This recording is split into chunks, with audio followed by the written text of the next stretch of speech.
అంటే ఏంటి నీ నిర్లక్ష్యం ఏంటి? ప్రభు అంటే అంత అవహేళన ఎందుకు? ప్రభు అంటే ఎందుకంత అవహేళన, ఎందుకంత తగ్గింపుగా చూస్తూ ఉన్నా నా ప్రభువుని?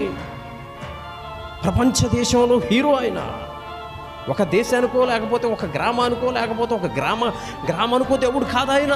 ఒక కులానికో ఒక మతానికో ఒక ఇంటి పేరుకో దేవుడు కాదాయన. ప్రపంచవ్యాప్తమైన దేవుడు ఆయన. నిజమైన దేవుడు, బలమైన దేవుడు, భూమి ఆకాశాలను సృష్టించిన దేవుడు, సముద్ర అగాధాలను జలచరాలను సృష్టించిన దేవుడు, ఆకాశంలో సూర్యచంద్రుని వేలాలు కట్టిన దేవుడు, మనిషిని మట్టిని తీసి నాసికారంధ్రాలతో ఊది మనిషిని నిలబెట్టిన ఏకైక దేవుడు, మనుషుల మీద ప్రేమ కలిగి ఈ లోకానికి వచ్చి కోటాను కోట్ల దూతలతో పరిచారం చేయించుకోవలసిన ఒక ఉన్నతమైన గొప్ప దేవుడైన ఈ భూలోకానికి వచ్చి నీ కోసం నా కోసం నానా కష్టాలు పడి ముఖం మీద ఉమ్మేసుకొని ఆ ప్రేమతోనే నువ్వు మరణాన్ని జయించాలి అని చెప్పి, పాపాన్ని జయించాలని ఆయన సమాధిలోనికి వెళ్ళి మరీ వెనక్కి తిరిగి వచ్చాడు సజీవుడుగా.